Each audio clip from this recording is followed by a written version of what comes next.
Guys അപ്പോൾ ഇന്നത്തെ പരിപാടി എന്താ വെച്ചാൽ നമ്മുടെ ഹിമാലയൻ വണ്ടിക്ക് മൈലേജ് എത്രയുണ്ട് ചെക്ക് ചെയ്യാനുള്ള പ്ലാനാണ്. അപ്പോൾ കാർബേറ്റർ വണ്ടിയാണല്ലോ നമ്മുടെ. ഇപ്പോൾ മൊത്തം ടാങ്കിൽ കണക്ട് ചെയ്യാണ്ട് കാർബേറ്ററിൽ ഫുള്ള് ഡ്രൈ ആക്കേണ്ട പെട്രോൾ ഫുൾ ഡ്രൈ ആയിട്ട് ഇതാ നമ്മുടെ ഈ ക്യാന് കൊടുത്തു 100 മില്ലി പെട്രോൾ കാർബേറ്റർക്ക് നേരിട്ട് കൊടുത്തു. അപ്പോൾ എത്ര കിലോമീറ്റർ കറക്റ്റായി കിട്ടുമെന്ന് അറിയാലോ. അപ്പം നിങ്ങൾക്ക് തുറന്ന് വിട്ടിട്ടുണ്ട്. അപ്പോൾ നിങ്ങൾക്ക് കാണാൻ പറ്റുമെന്ന് അറിയില്ല, കാർബേറ്റർക്ക് പതുക്കെ ഇറങ്ങിപ്പോണ്ട്.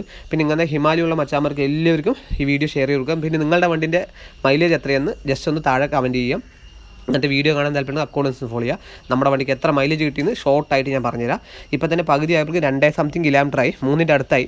അപ്പോൾ ഫുള്ള് ഡ്രൈ ആയിട്ടാണ്. അപ്പോൾ വണ്ടി ഡബിൾസും കൂടിയാണ്, അതും കൂടി ചിന്തിക്കണം. ഡബിൾസും കൂടി മച്ചാനും കൂടി ഇരിക്കുന്നുണ്ട്. അപ്പോൾ അടുത്തത് 4.1 ഗായ്സ്.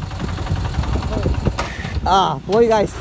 അപ്പോൾ ദാ വണ്ടിൻ്റെ കിലോമീറ്റർ കറക്റ്റായി കാണാൻ പറ്റുമെന്ന് എനിക്കറിയില്ല. 4.1 കേട്ടോ. ഇതിലാണ് വണ്ടി ഓഫായത്. ഇതാ കഴിഞ്ഞു ഗായ്സ്. അപ്പോൾ നമ്മുടെ വണ്ടി 41 കിലോമീറ്റർ മൈലേജ് കിട്ടുന്നത് തീർച്ചയായിട്ടും നമ്മൾ കണ്ടുപിടിച്ചിരിക്കണം ഗായ്സ്. Okay bye.